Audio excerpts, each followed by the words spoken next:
Welcome to Jyoti public school.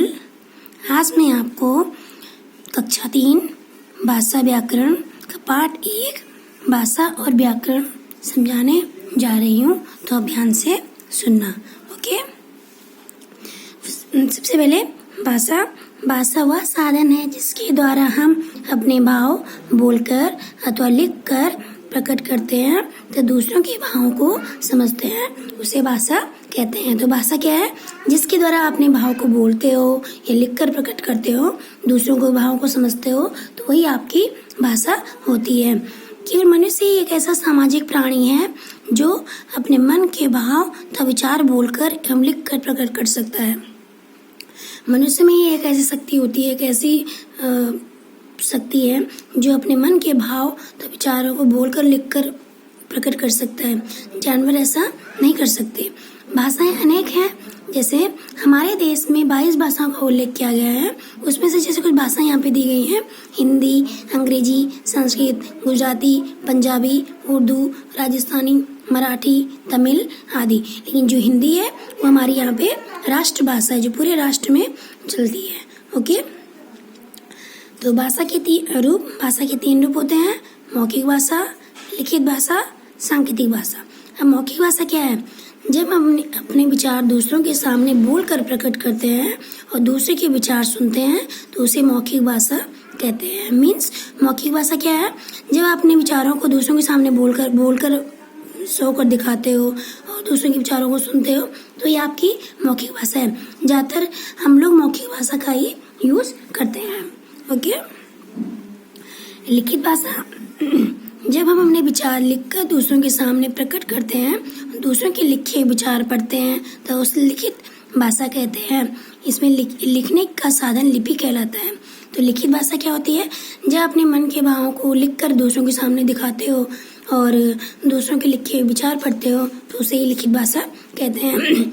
जैसे आप school में जैसे आप कोई पेपर लिखते हो या फिर कोई निबंध लिखा आपने, तो आपके विचारों को प्रकट करने का साधन है जिसमें आप अपने विचारों को रख सकते हो, तो ये आपकी लिखित भाषा होती है। ओके, लिखने का साधन लिपि कहलाता है। ठीक है, तो आप जो लिखने का जिस तरीके से लिखते हो आपको उस साधन को लिपि कहते हैं। और जो हमारी हिंदी है उसकी लिपि कौन सी है? देवनागरी लिपि में हम लिखते हैं। ओके, देन थर्ड है सांकेतिक भाषा। जब हम अपने विचारों को दूसरों को हाथ, मुंह और आंखों के संकेतों के माध्यम से समझाते हैं और दूसरों के भावों को भी इन्हीं संकेतों के माध्यम से समझाते हैं तो उसे सांकेतिक भाषा कहते हैं। सांकेतिक भाषा कभी कभी हम यूज करते हैं, ठीक है, लेकिन जो बच्चे बोल नहीं सकते, जो उनके लिए अलग से स्कूल बनाए जाते हैं, उन स्कूलों में सांकेतिक भाषा का ही यूज ज़्यादा किया जाता है।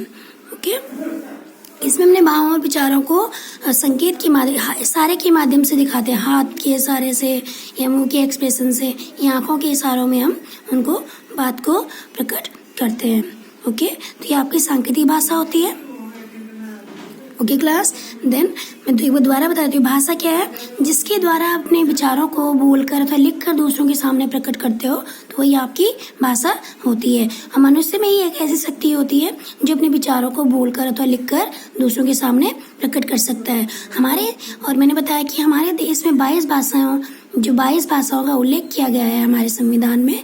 उनमें से जो मेन है हमारी है हिंदी, जिसकी लिपि है आपकी देवनागरी लिपि है। और हिंदी भाषा हमारे पूरे राष्ट्र की भाषा है, जो राष्ट्र भाषा के तौर पर हम इसको, हमारी भाषा हिंदी है। ओके, तो भाषा 3 तरह की होती है, 3 रूप होते हैं: मौखिक, लिखित, सांकेतिक। मौखिक में जब अपनी बात को बोलकर दूसरों के सामने प्रकट करते हो, दूसरों की बात सुनते हो। ओके, लिखित होती है जिसमें आप अपने विचारों को लिखकर दूसरों के सामने प्रकट करते हो तो आपकी लिखित भाषा होती है। आपने विचार प्रकट किए और आपने लिख के दिया, ऐसे दूसरे के विचार प्रकट वो आप उनको पढ़ोगे तो ये आपकी लिखित भाषा है। ठीक है, जिसकी लिपि होती है। और लास्ट है सांकेतिक भाषा, जिसमें आप इशारे में बात करते हो, दूसरों को इशारे में बातों को समझाने की कोशिश करते हो, या फिर आप दूसरों को समझा रहे हैं, दूसरे आपको समझा रहे हैं, तो आपकी सांकेतिक भाषा होती है। ओके, तो आपको इसमें करना क्या है होमवर्क में? भाषा किसे कहते हैं? भाषा की परिभाषा, ये भाषा लिखा है ना, यहाँ से भाषा वह साधन है जिसके द्वारा अपने विचारों, अपने भाव बोलकर तो लिखकर प्रकट करते हैं तो दूसरों को भावों को समझते हैं, उसे भाषा कहते हैं। तो आपका जो होमवर्क है वो भाषा क्या है, ये भाषा आपकी हेडिंग रहेगी। ये आपका यहाँ से भावों को समझते हैं तक आपकी इसकी डेफिनेशन है, परिभाषा है। ओके, उसके बाद भाषा के रूप लिखोगे। सिर्फ आपको ये डायग्राम बनाना है जो यहाँ पे बना हुआ है। भाषा के 3 रूप होते हैं, मौखिक भाषा, लिखित भाषा, सांकेतिक भाषा। तो आपके भाषा किसे कहते हैं, भाषा के रूप। बस इतना आपको करना है कि भाषा के 3 रूप हैं, मौखिक भाषा, लिखित भाषा, सांकेतिक भाषा। Okay class, thank you.